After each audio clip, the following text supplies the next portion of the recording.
Oh, I'm sorry, officer. I didn't know they were growing marijuana there. Then you have his 50-50 partner, the contractor, who will provide the equipment and hire the grower or grow himself.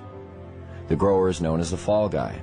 Why the name? Because that's exactly what he is. If the operation is busted, he takes the fall. Once the crop is matured, clippers are then hired. They prep the weed for distribution by cutting away the excess leaves and stems. What a lot of people don't understand is a part of the marijuana plant that people smoke is the bud, which in essence is the plant's flower. It's not the leaves. Clippers are generally hired on an hourly wage starting around $20. Tax-free, of course. Once the marijuana is ready, in steps the weed broker. He's not always required, but sometimes the partner with the equipment needs a broker to buy his product and then sell it for him. In the event that a broker is required, it usually means the weed is headed south to the United States. In that case, the broker will buy the pot for somewhere between $1,800 and $2,000 a pound. He'll then hire a border jumper, a risk taker, someone who has the balls and hopefully the wits to get the product over the border. Some of the most common ways?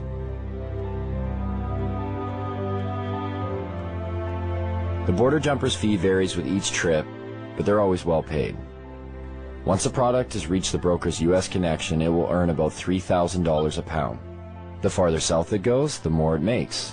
If it manages to make it all the way out east to areas like New York, the price is driven even higher, somewhere between $3,500 and $6,000 a pound. Stricter laws demand higher prices and in turn provide more profits. In Miami, 7 to 8 pounds of BC bud will trade for 1 kilo of pure yayo. Cocaine. That in turn makes its way back up to Canada. And sells for anywhere from $30,000 to $35,000 a key. If the marijuana manages to stay in the province, it will usually sell for around $1,800 to $2,000 a pound, depending on how flooded the market is. This is just the tip of the iceberg. The union embodies a slew of businesses and services, generating profits both directly and indirectly for the province. Some know they are involved and others choose not to acknowledge the benefits they gain from it.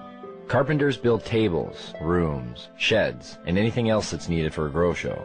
Brand new homes are being built expressly for the purpose of housing a marijuana grow operation. Electricians set up lights, wire the electrical components, divert power if necessary. Hardware stores provide construction materials to build rooms and grow operation structures. Hydroponic stores supply lights, nutrients, soil, and other equipment needed to grow. Seed sellers provide, well, seeds. Clone growers create clones from other marijuana plants to aid in quicker grow cycles. Real estate agencies market houses to growers, unknowingly, but they profit all the same. There are some realtors, though, who are directly involved in the union and will actually cater to growers' needs, finding houses in secluded areas with big basements and power that can be spliced and stolen.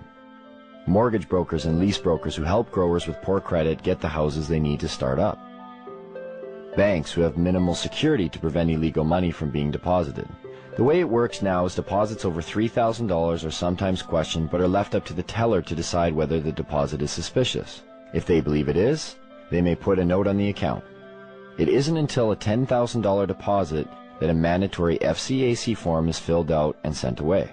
But it is possible for $9,999 deposits to go through with little question.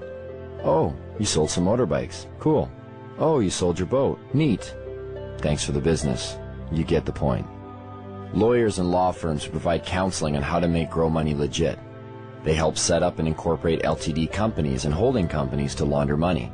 They also provide legal counsel to keep busted growers out of jail. The electric company who makes money off of enlarged electric bills due to excess lights. The only time they seem to get involved is when they think someone is stealing the power.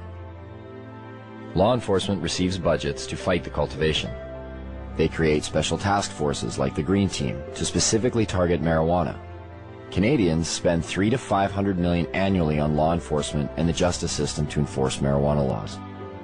Police also receive the benefits of seizing growers' and dealers' assets. And last, but definitely not least, everyday businesses.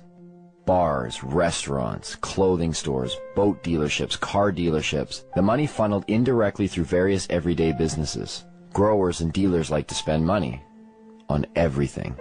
These growers, after they crop out, It's like they won the lottery. You can tell the ones who are selling it. The more they sell, the more bling bling they have on them. Do you think they just hold it themselves and tuck it away somewhere? No, they buy houses, they buy cars, they buy boats. They'll purchase restaurants, they'll purchase, whatever they're into. Maybe that's why we got busted. We got too carried away. You can tell yourself you're not going to let it go to your head. But I said the same thing. But when the money comes in so easy, you get accustomed to that lifestyle, and before you know it, you become a steamer. You become a hot rod. And that's what it comes down to. Yes, organized crime moves a majority of the product once it's available on the market. But there aren't a lot of bikers out there watering plants. It's mom-and-pop operations. It's young guys who see opportunity. It's not easy to make that type of money doing anything, especially if you've been going to school for, the past 4 years and you see this random other guy, watering plants in his basement coming out of it with an extreme amount of money. I understand. You have your degree. Yeah. And then you're in the... Yeah, I made the choice to put that aside and start growing weed. I could be making $33 an hour, which is a great wage, but really, why would I want to do that when I have the knowledge to make in a whole year in 2 months? What have we learned so far? Well, one, the prohibition hasn't reduced the demand, and it certainly hasn't reduced the supply. Two, it's a steady source of revenue for organized crime, which in turn attracts young people because the money is so easy. And three, being an underground market actually creates crime and violence. And yet, the only one paying the costs for all of this are the taxpayers, people like you and me. Even further, this whole deal is over a drug that seems to pose no more of a threat than the substances we already regulate. At the very least, why isn't this up for debate? Dwight Eisenhower once spoke of a military-industrial complex. Have we built up a marijuana prohibition complex? The real war on marijuana didn't start until 1972, and President Nixon said, it's all the Jews smoking pot. And he really said that. When Nixon got into this with this war on drugs, he had things that he wanted to do. He had an agenda. A lot of the information that was kept and warehoused in the Library of Congress and also at major universities was actually recalled and destroyed.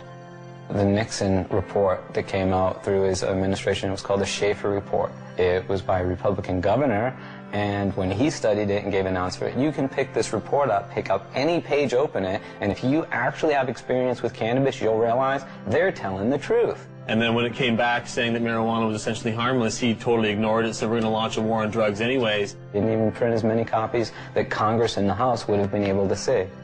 1970, beginning of the war on drugs. 76 New Jersey troopers became detectives. I was one of them. They designated 1/3 of us as undercover. I happen to fall in that 1/3. That's where I spent the next 14 years of my life. What we were targeted on was the pot smokers. There was a very good reason we were targeted on pot smokers. Most of them were protesting against the Vietnam War. Now, if you could arrest that whole group of people because they were smoking pot, you didn't have to have a Vietnam War protest, which Mr. Nixon thought was a pretty good idea. So when President Nixon declared the civil war that we're living in right now, the drug war, in 1972, it was really a war on marijuana. It really didn't kick in until the 80s when Reagan, took over his presidency of the U.S. Ronald Reagan, he said, these young people, they get together, they read books, they smoke marijuana, and they talk. Like these three elements were a recipe for disaster. How do I feel about legalizing marijuana? Am I for it or against it? I am totally against legalizing marijuana. And make no mistake, in the U.S. government, the focus of their war on drugs is cannabis. The focus of their rhetoric is cannabis. It's certainly used as a poster child for all drugs. When you see an ad for drugs, it's always the marijuana leaf that goes up. It's almost like a religious jihad, more powerful than going for the gusto. Causes people to think. When people think, they question. They question things like, say, the war in Vietnam, or race separation of blacks and whites like they did in the 30s in the jazz clubs, or women's rights, or the Gulf War, or oil wars. It's real simple. You put your loafers on, you put your black socks on, you get in your car, you have your briefcase, you say hi to your neighbors, he mows his lawn just like you do, and things keep moving along in the same direction they always have been. That's why marijuana laws exist. There are, in my opinion, people in government at all levels of government who know that it's not a winnable war, and yet